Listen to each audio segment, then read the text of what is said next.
Donald Trump's attempts to delay his criminal hush money case here in New York have now been denied twice in 2 days, which means that right now, barring any other delay tactics that could be successful, this historic trial is set to kick off next week, next Monday.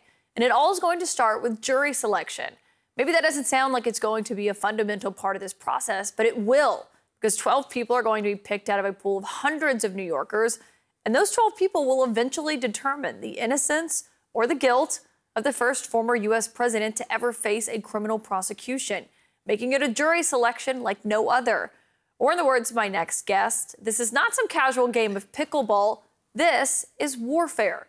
Elie Honig is here. He is CNN's senior legal analyst and a former assistant U.S. attorney for the Southern District of New York, so he knows a thing or two about juries. And I mean, just the idea that there are hundreds of potential jurors, they're all people that have, I would say, pretty probably well-formed opinions of Donald Trump. Yeah. How do you pick a jury for Donald Trump? So, Caitlin, a grizzled, old, tough defense lawyer said to me when I was a brand new prosecutor, he said, jury selection's the whole ballgame. And I later learned he's right. So here's how this is going to work. We're going to start with a panel of several hundred potential jurors. The judge has said he's going to ask them, first of all, do any of you have hardships? And I don't just mean do you have a job, but do you have some reason you cannot serve over the next several weeks? And the judge has said he's going to essentially let them all go.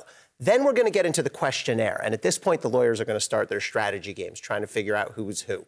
After the questionnaires are filled out, you're going to see some jurors removed by the judge, what we call for cause, meaning they're just too biased. They can't put aside their strong feelings for or against Donald Trump.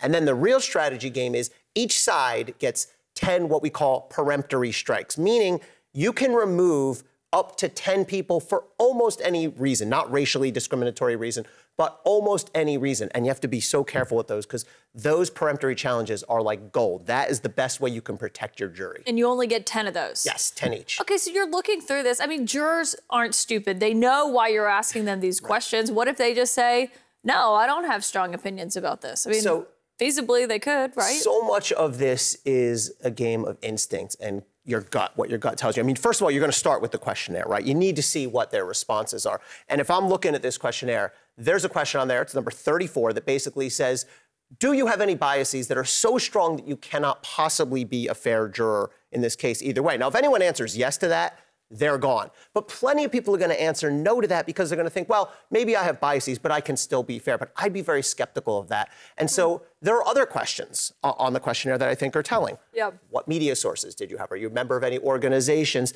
And I will tell you, you just look at the person. What are they wearing? Are they holding a book? What are they reading? You're trying to read into everything you can about this person to get some read on them. Did you ever get to the end of a trial and kind of want to kick yourself because that one person was the one juror who upended your efforts? You are bringing back a memory. I had one specific case. I'm just asking. I didn't actually know the answer. This is good. You're tapping in here. Yeah.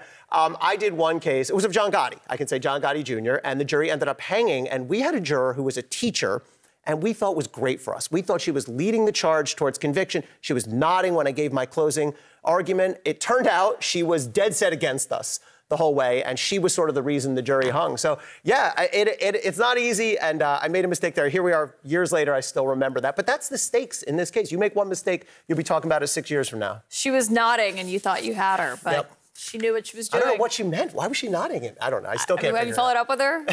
We'll bring her on next. Elie Honig, thank you.